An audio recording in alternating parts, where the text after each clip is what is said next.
Nous allons présenter le financement externe indirect et notamment le rôle des banques. Voyons tout d'abord ce qu'est le financement externe indirect.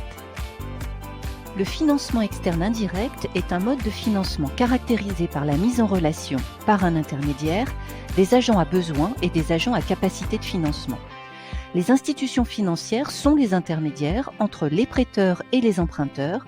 On parle aussi d'intermédiation bancaire ou de financement intermédiaire. Le financement par les banques passe par l'octroi de crédit. Définissons la notion de crédit. Un crédit est la mise à disposition d'argent sous forme de prêt consenti par un prêteur à un emprunteur. Ici, le prêteur est la banque et l'emprunteur est l'agent économique en besoin de financement. L'agent économique en contractant un crédit s'engage à rembourser au fur et à mesure le montant prêté, augmenter des intérêts. Par exemple, M. Y demande un crédit de 1 000 €. La banque accepte avec un remboursement sur 5 mois et un taux d'intérêt de 10%. L'agent économique s'engage par contrat à rembourser au fur et à mesure le montant prêté, augmenter des intérêts. M. Y remboursera tous les mois 200 € pour le capital et 20 € d'intérêt. Le montant des intérêts dépend du taux d'intérêt qui est le prix de l'argent. C'est un coût pour l'emprunteur et un revenu pour le prêteur. Le taux d'intérêt représente la rémunération du risque pris par la banque en cas de non-remboursement par exemple. Plus le risque est important, plus le taux d'intérêt est élevé. Voyons maintenant comment les banques financent les crédits accordés. Pour accorder des crédits, la banque dispose de deux moyens.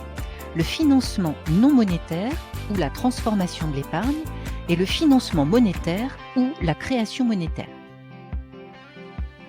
Le financement non monétaire consiste à accorder des crédits à partir des dépôts des clients de la banque. On dit que les dépôts génèrent les crédits. On parle de transformation de l'épargne, c'est-à-dire la transformation des dépôts à court terme en prêts à long terme. Prenons un exemple. Monsieur X dépose 500 € en banque. Monsieur Y a besoin d'un crédit de 300 € pour des travaux.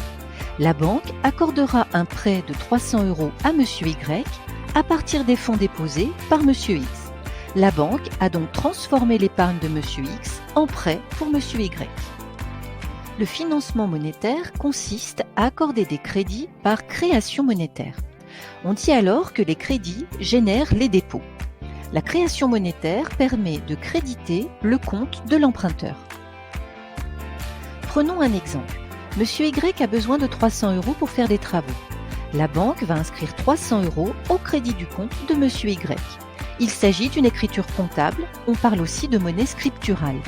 Par simple jeu d'écriture, la banque crée de la monnaie sans détenir la totalité de la ressource équivalente. Enfin, le rôle des banques a évolué. Voyons les évolutions du rôle des banques.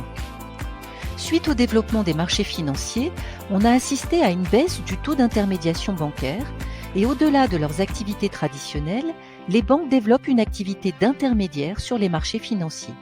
Ainsi, elles effectuent des placements sur les marchés financiers pour le compte de leurs clients. C'est ce que l'on appelle l'intermédiation de marché. Pour conclure, nous avons donc défini le financement externe indirect, défini les notions de crédit et de taux d'intérêt.